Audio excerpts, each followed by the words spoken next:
No. You gotta get the lighting first. Oh, stop it right now. Stop it right now. Okay, so Where's the makeup crew? We need one of those round light things. A ring light. Yeah.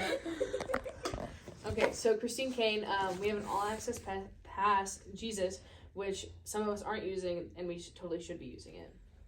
Yeah, and I just thought it was cool how she phrased that, because like I've always thought of it as something that we could easily obtain, but she phrased it as like something that we already have and are refusing to use. Right.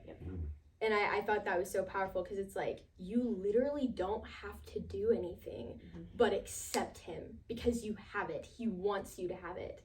And I was like, we already have it. It's just like choosing to accept that into our lives. I thought it was crazy. Yeah. Yep.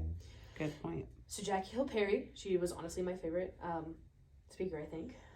She said, or I like how she said that discouragement isn't the enemy, unbelief is. Discouragement has limited our view of God, because Satan gets in our head and makes us think that we aren't good enough for God when something doesn't happen the way we want it to, and it's all in God's timing, and we can use the discouragement to grow closer to him. I loved Jackie Hill Perry so much, and I also like that was her main message.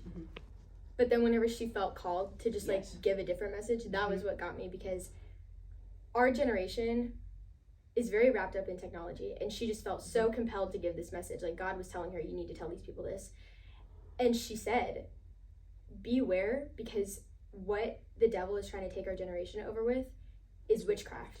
And I was like, you are so right. Like I will be on TikTok. And the thing is, I'm on the Christian side of TikTok because that's what I've trained my feed to be on. But every now and then I'm scrolling through TikTok and I still see tarot card readings and divination messages, like psychics and everything. And I'm like, I'm not even on that side of TikTok. But that is what our generation is trying to be infiltrated with. Sneaking in.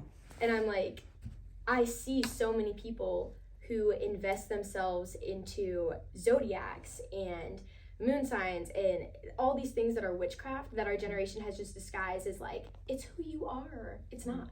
It's not who we are. Yeah. And I like how she also said that we're finding alternative motives for our joy rather than God. Yes. Like we seek anything. We distract ourselves with anything that can temporarily make us feel good. But that doesn't last. Exactly. It doesn't last. Only God can satisfy, because he is. And I don't remember which speaker it was that even brought that up, and it was just like, I think it was Christine Kane who said we need to pray for a hunger for Christ that is just insatiable. Because it's the only thing that will fill. Yes, and how and satisfy. We will eat on one day, like Sundays, and then be full, and then be full for the rest of the week. So just praying for that insatiable appetite is like crucial. Yes. Yep.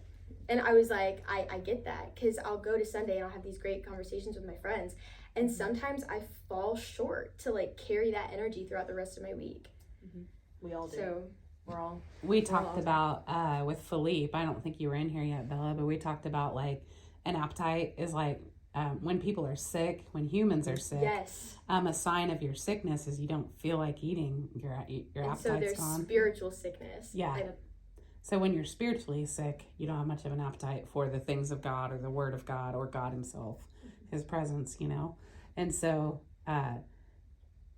in the Beatitudes it says, "Those who hunger and thirst for righteousness will be filled and satisfied," and that we need to get hungry again for the things of God and His presence and His Word.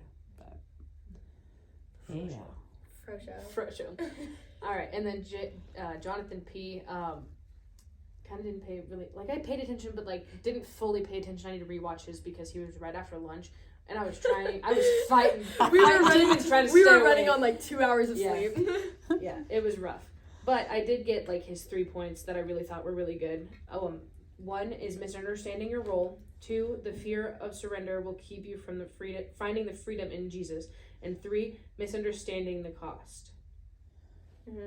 I really like those points. I liked how he said, on a scale of 1 to 10, how sure are you that you would go to heaven right now if you died, that you'd meet God? And he goes, if you're anywhere between a 1 and a 9 in your head, if you think that you are anywhere between a 1 and a 9, then you're not there, because salvation is not up to you. God saves you. Right. You don't save yourself. Right. And I was like, wow, say it louder. Yeah, exactly. That was good. Yeah, it was.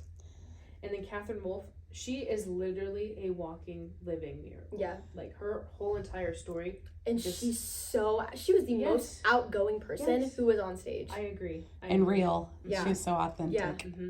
I like how she said, God has made us to do incredibly hard things in the good story of your life that he is writing.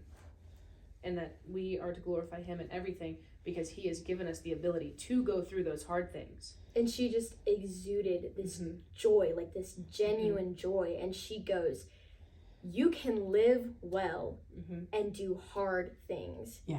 She's like, you can live well through the hard things. Right. And I was just like struggle. Say it louder. Struggle well. Yeah. Yes. Yeah. I agree.